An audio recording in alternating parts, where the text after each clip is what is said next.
On a recent conference in Colombia titled The Economy for Life, organized by the Progressive International alongside the Colombian government and local think tanks, President Gustavo Petro offered a striking formulation. Today, it's no longer about class struggle between capital and labor, but about an economy that either serves life or death. A recent Jacobin essay, A Left Moral Vision Needs a Political Economy to Match, takes this claim seriously, but also uses it as a point of tension. Because if you look at the world around us, climate breakdown, rising external debt, extractivism, ecological collapse, hunger, and war, it's easy to feel the urgency of that framing. It forces a basic question. What kind of economy are we living under? Who does it serve? And who is it leaving behind? But urgency alone doesn't produce a program. And this is where a recurring problem in contemporary progressive politics appears. The substitution of political economy with moral language. The idea that if we all agree on the values, life, dignity, sustainability, peace, then the economic design will somehow follow. The risk is that the analysis becomes too thin to govern anything. Because an economy for life may sound self-evident, even incontestable. But unless it's anchored in how power actually operates, who controls investment, how labor markets are structured, how global capital moves, how states are constrained, it remains a slogan without a map. Neoliberalism, after all, was never just an abstract hostility to life. It was a very concrete restructuring of power. It weakened unions, disciplined the global south through debt and trade regimes, narrowed the policy space of states, and reorganized global production around one central priority, capital accumulation. So if the alternative is to be real, it cannot simply be framed as life versus death. It has to be an economy reorganized around labor, around the people who actually produce social wealth, and whose bargaining power was deliberately eroded over decades. That distinction matters because well-being is not a spiritual category. It's material, wages, housing, healthcare, stability, and time. And in most societies, the majority who depend on those conditions are workers. Yet neoliberal ideology systematically tried to erase that category from political life, replacing workers with consumers and entrepreneurs, as if everyone is simply a potential market actor making free choices in a neutral system. A serious political economy has to reject that illusion. The central subject is not the sovereign consumer or the heroic entrepreneur. It's the worker, navigating an unequal labor market shaped by employer power, debt dependence, and increasingly fragile public infrastructure.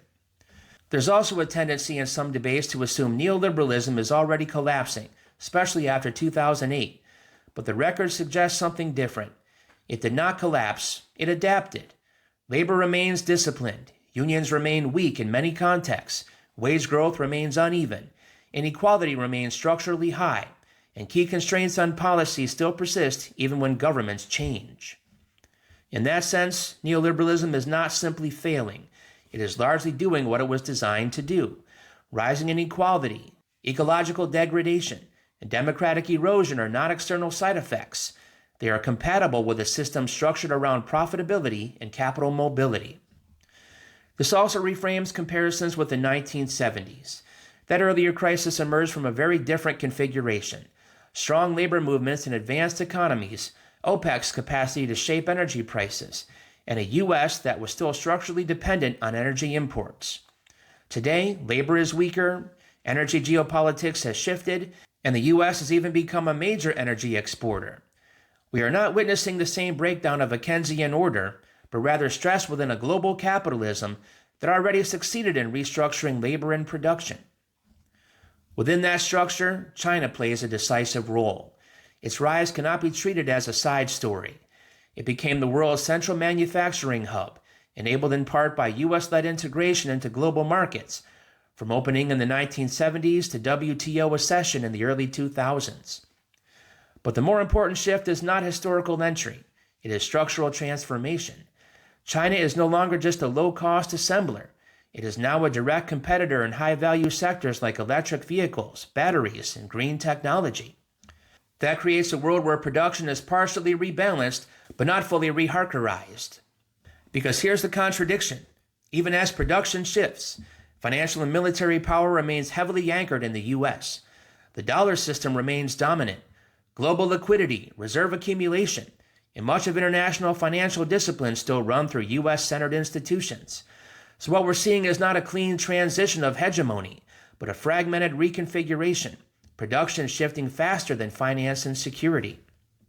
This matters especially for the global South, and particularly Latin America, which sits in a structurally divided position. Trade increasingly links it to China, often through commodity exports and manufactured imports, but finance and monetary dependence remain tied to the dollar system and U.S.-centered constraints. The result is a kind of dual dependency, new markets without full autonomy. And this is where simplistic narratives about a unified global South break down.